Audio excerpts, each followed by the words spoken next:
Hello everyone, first time మన channel చూస్తుంటే subscribe చేసుకోవడం మర్చిపోద్దు. వీడియోలోకి వెళ్ళినట్లయితే వంటల పోటీ మొదలవుతుంది కదా. జ్యోత్స్న దీప వంట చేస్తూ ఉంటారు. అవతల ధ్రియం రెస్టారెంట్ నుంచి కిరణ్ వంట చేస్తూ ఉంటాడు. జ్యోత్స్న అయితే కావాలనే ఆటంకాలు కలిగిస్తుంది. ఇక ఆ ఆటంకాలని దీప అర్థం చేసుకుని ఇదంతా కావాలనే చేస్తుందని అనుకుని నువ్వు చేసేది కరెక్ట్ కాదు అని చెప్పి మొత్తం నీట్గా దీప జ్యోత్స్నకి అర్థమయ్యే విధంగా చెప్తుంది. ఇది మన కుటుంబానికి అవతల దక్షిణామూర్తి గారి కుటుంబానికి జరిగే యుద్ధం. ఈ యుద్ధంలో మన తాతను మనం గెలిపించుకోవాలి. అలా గెలిపించడం వలన నీకే మంచి పేరు వస్తుంది. శివనారాయణ గారి మనవరాలు ఆయన్ని గెలిపించింది అంటారు కానీ ఇంకెవరు అని అనరు. మన కుటుంబాన్ని మనం గెలిపించుకోవడానికి నాతో చేయి కలుపు, మన ఇద్దరం కలిసి పోరాడదామని అయితే అంటుంది.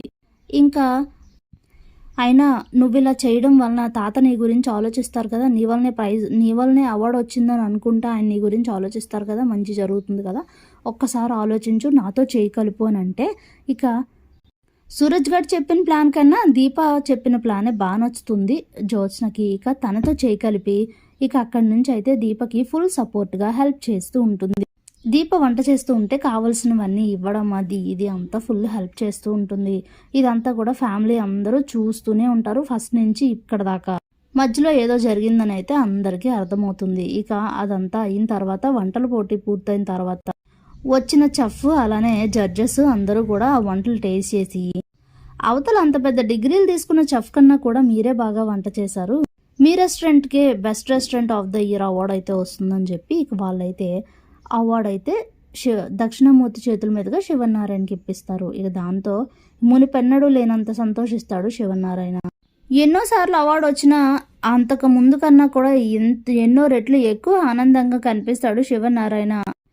ఇక దక్షిణామూర్తి వాళ్ళనైతే ఒక్క మాట కూడా అనడు. వాళ్ళ ఓటమి వాళ్ళే కొని తెచ్చుకున్నారు, ఇంక మనమేం అనక్కర్లేదు పదండి అని చెప్పి కుటుంబం మొత్తం తీసుకుని అక్కడి నుంచి వెళ్ళిపోతాడు. ఇక దక్షిణామూర్తి మాల్ని ఇద్దరు కూడా రగిలిపోతూ ఉంటారు. ఇక వాళ్ళు కూడా అక్కడి నుంచి అయితే వెళ్ళిపోతారు. ఇంటికి శివనారాయణ వాళ్ళందరూ రాగానే హాల్లోకి రాగానే జ్యోత్స్నను పిలిచి సుమిత్ర లాగిపెట్టి ఒకటి కొడుతుంది. ఎందుకు కొట్టావు మమ్మీ, ఇదంతా నేనే చేస్తే అని అంటే నువ్వు చేయలేదే దీప చేసింది అని అంటుంది. దీప చేయడం ఏంటి అని అంటే జరిగిందంతా మేము చూసాం. మొదట్లో అంతా దీపను నువ్వు ఇబ్బంది పెట్టావు, ఆ తర్వాత దీప నువ్వు కావాలని ఇదంతా చేసావు, తను ఓడిస్తే ఏదో నీకు మంచి జరుగుతుందనో అని అనుకున్నావు, అందుకే అలా చేసావు. కానీ దీప మనందరి కోసం ఆలోచించి నీకు కూడా అర్థమయ్యేలా చెప్పి తనతో కలిసి అర్థమయ్యేలా చెప్పి నిన్ను తనతో కలుపుకొని వంట చేసి మొత్తానికి నా మెట్టినింటి పౌరుషం ఏంటో వాళ్ళకి తెలిసేలా చేసింది. దీనికి దీప కారణం నువ్వు కాదు అని చెప్పంటే లేదమ్మా జ్యోత్స్ననేమనకండి, మొదట్లో కొంచెం ఇబ్బందిగా ప్రవర్తించిన మాట నిజమే, కానీ ఆ తర్వాత నేను చెప్పింది విని తను నాతో చేయి కలిపి నాకు హెల్ప్ చేసింది కాబట్టే కదా ప్రైజ్ తీసుకొచ్చాం, కాబట్టి తననేం అనకండి అని అయితే చెప్తుంది. ఇక శివనారాయణ ఏదేమైనా నువ్వు పూనుకున్నావు కాబట్టే ఇదంతా జరిగింది, ఈ జ్యోత్స్న ఎప్పటికీ మారదు, ఎప్పుడు ఎలా బిహేవ్ చేయాలో కూడా తనకి ఇంకా అర్థం కావట్లేదు, అంత పెద్ద యుద్ధం జరుగుతుంటే నీకు సపోర్ట్ చేయడం అనేసి అవతల వాళ్ళకి సపోర్ట్ చేస్తుంది ఏంటి, ఏమనాలో తెలియదు మనిషిని అని అయితే తిట్టేసి ఇక శివనారాయణ అక్కడి నుంచి వెళ్ళిపోతాడు. అప్పుడే జ్యోత్స్న తన మనసులో అసలు ఏం జరిగింది ఇక్కడ, ఏదో జరుగుతుంది అనుకుంటే ఏదో జరిగింది ఏంటి అని ఆలోచిస్తూ ఉంటుంది. ఇక అవార్డు వచ్చిందన్న హ్యాపీనెస్లో దీప సుమిత్ర అన్ని వంటలు చేస్తారు. ఇక అందరూ కలిసి భోజనం చేస్తారు. కానీ జ్యోత్స్నకు మాత్రం అంతా వెల్తిగా ఉంటుంది. ఇక మరోవైపు దక్షిణామూర్తి మాలిని ఇద్దరు మాత్రం తిండి తిప్పలు మానేసి ఇద్దరు చాలా చాలా చాలా బాధపడుతూ వాళ్ళని పిలిచి మరీ తన్నించుకున్నట్లు అయింది అని అనుకుంటూ వాళ్ళ చేతిలో ఓడిపోయామని ఆలోచిస్తూ అదే ఆలోచనలో అయితే ఉంటారు వాళ్ళిద్దరూ.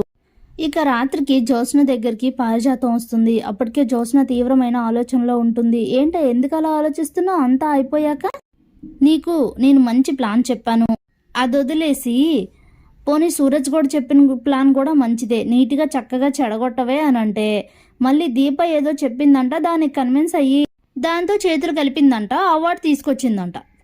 అవార్డు తీసుకొచ్చినందుకు నీకేమైనా క్రెడిట్ ఇచ్చారా, క్రెడిట్ అంతా దీపకే వెళ్ళిపోయింది.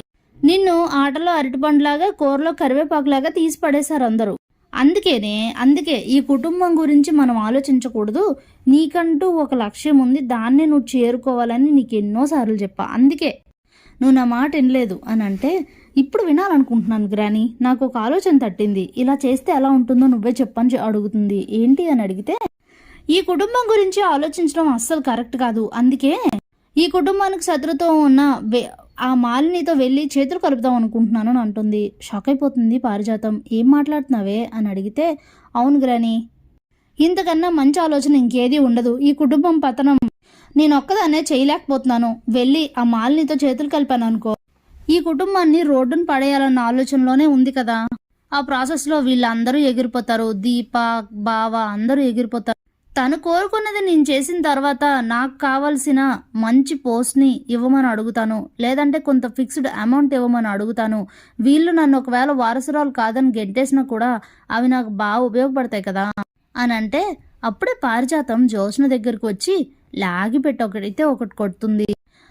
ఇక జ్యోత్స్న, ఏంటి గ్రాని, నువ్వు కూడా నన్నే కొట్టావు, అవతల మమ్మీ కొట్టిన చంపే ఇంకా నొప్పి తగ్గలేదు, మళ్ళీ కొట్టావేంటి అని అడిగితే, మరి కొట్టగలా ఇంకేమైనా చెయ్యాలా? నువ్వు వెళ్ళి ఆ మాలినితో చేతులు కలిపితే ఇటువైపు సూరజ్, దీప, కార్తీక్ చూస్తూ ఊరుకుంటారనుకుంటున్నావా అని అంటే, వాళ్ళకి తెలిసేలా చేస్తాం మరి అని అంటుంది జ్యోత్స్న. తెలిసేలా చెయ్యకపోయినా వాళ్ళు తెలుసుకుంటారమ్మా, వాళ్ళకి అదే పని. నువ్వు వీళ్ళ మీద ఫోకస్ తగ్గించి అవతల తను చెప్పేది వింటూ ఎక్కడైనా ఎవరికైనా దొరికావనుకో, మీ తాత నిన్ను షూట్ చేసి పారేస్తాడు ఏకంగా. అప్పుడు పదవులు డబ్బులు కాదు, ప్రాణాలే పోతాయి అని అంటుంది. ఒక్కసారిగా షాక్ అయిపోతుంది. అమ్మో, అది కూడా నిజమే గ్రాని, మన ప్లాన్ ఏదో మనమే చేసుకోవడం బెటర్లే అని అయితే అంటుంది జ్యోత్స్న. ఇక అలాంటి ఆలోచనలు మానేసి నోరు మూసుకొని కళ్ళు మూసుకొని పడుకో అని తిట్టేసి అక్కడి నుంచి వెళ్ళిపోతుంది పారు. Thanks for watching.